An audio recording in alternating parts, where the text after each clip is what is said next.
हम भी स्कूल नहीं जा पाते क्योंकि दूर था ना, हमारा गांव काफ़ी बड़ा है। तो हम दूसरी जगह अगर जाएंगे ना तो हमें कम से कम 3-4 किलोमीटर जो है पैदल चलना पड़ेगा। तो छोटे बच्चे थे तो नहीं हो पाया वो सारी चीज़, और हमारा 1 साल पूरा बर्बाद हो गया। फिर मेरे बड़े वाले भाई ने एक भारी डिसीजन ले लिया और उसने अपनी सारी पढ़ाई छोड़कर, अपनी सारी ज़िंदगी दांव पर लगाकर मेरी और मेरे बहन के लिए काम चालू कर दिया।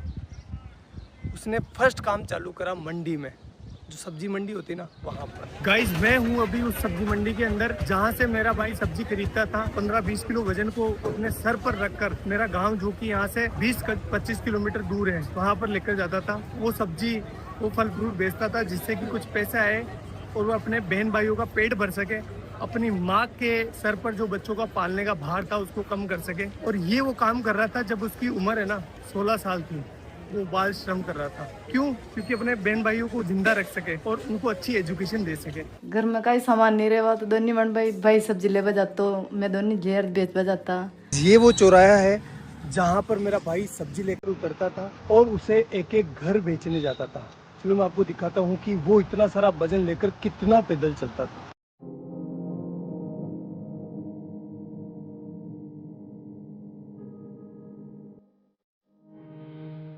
उस 20 किलो वजन को अपने सर पर रखकर इन घरों में घूम घूम कर सब्जियां बेचता था। इस काम में कुछ लोग पैसे नहीं देते थे, मतलब सब्जियां उधार ले लेते थे और फिर बोलते थे कल ले लेना, परसों ले लेना। भाई लोगों, एक बार की बात है, सामने जो पाबूजी महाराज का मंदिर दिखाई दे रहा है ना, उनके बारे में ऐसा बताया गया, जो लड़के बैठे होते हैं ना चौराहे पर, बदमाश नहीं बदमोश, उन्होंने ऐसा बोला कि मेला है पाबूजी महाराज का, तो इस दिन इस डेट को पाबूजी महाराज का मेला है, तो तुम अपनी सब्जियां और फल फ्रूट लेकर आ जाना यहाँ पर। तो हमने सोचा अच्छा है कि हमारा जो है फल फ्रूट बिक जाएगा और हमारा कुछ बेनिफिट हो जाएगा। हम आए तीनों बहन भाई, तो यहाँ पर आकर देखा तो कोई मेला नहीं था और उन्होंने थोड़े से हमसे फल फ्रूट ले लिए और हमको डरा धमका के भगा दिया।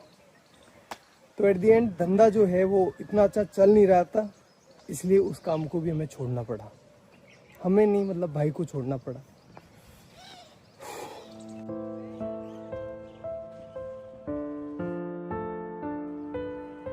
और गाइस, फिर मेरे भाई ने खिलौनों की दुकान पर काम चालू कर दिया, जहां पर उनकी सैलरी थी 50 रुपए पर डे, यानी 1500 रुपए पर मंथ।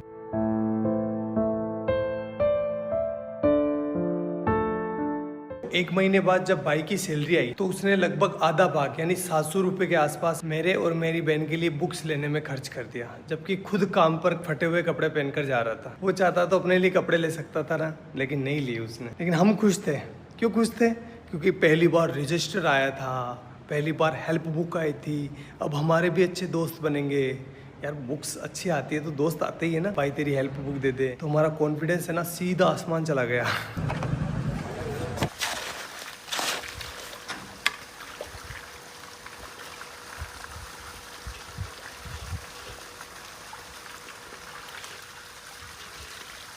भाई लोगों, अब मेरी बारी थी। जो भी मैंने लिया है ना उसको वापस रिटर्न करने की, इसलिए मैं काम करने लग गया।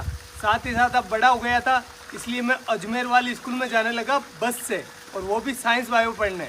तो बताता हूँ मैं आपको ये मैंने कैसे किया। गाइस, ये जो सामने सीमेंट की फैक्ट्री देख रहे हो ना, इसकी दीवार बनाई है ये वाली। ये गाइस, ये मैंने अपने हाथों से डलवाई है। अब तो खराब भी होने लगी, बताओ। ये भाग भाग सोनू, भाग भाग भाग भाग। गाइस, अब तो मैं भाग भी नहीं पा रहा हूँ। पहले ना इतना दूर, लगभग ये होगा 600 मीटर दूर, एक पूरा सीमेंट का कट्टा जो कि 50 kg वेट का, यहाँ पर पटक कर अपने कंधे पर, और एक साइड जो है ना वो चिमनी लगी हुई है, वहाँ से लेकर उस वाले कोने से जहाँ से अपन आए थे ना वहाँ पर लेकर जाता था। अरे भगवान, इसका ठेकेदार इतना खड़ूस था। जब मैं बोलता था ना, मैं छोटा था तो दर्द तो होता है यार, 50 किलो का कट्टा लेकर जाता था तो पेन हो रहा था मेरे को। तो मैंने बोला सर कि मेरे से ना ये लेकर नहीं जा पा रहा हूँ मैं इसको। तो बोला कि काम पर क्यों आया है, पैसे किस बात के मिलेंगे, ऐसे बोलते थे। करना पड़ता था भाई। तो ये वाला काम तो मेरे को ज़िंदगी भर याद रहेगा, क्योंकि वो सीमेंट के कट्टों ने मेरी रीढ़ की हड्डी में प्रॉब्लम कर दी। गाइस, ये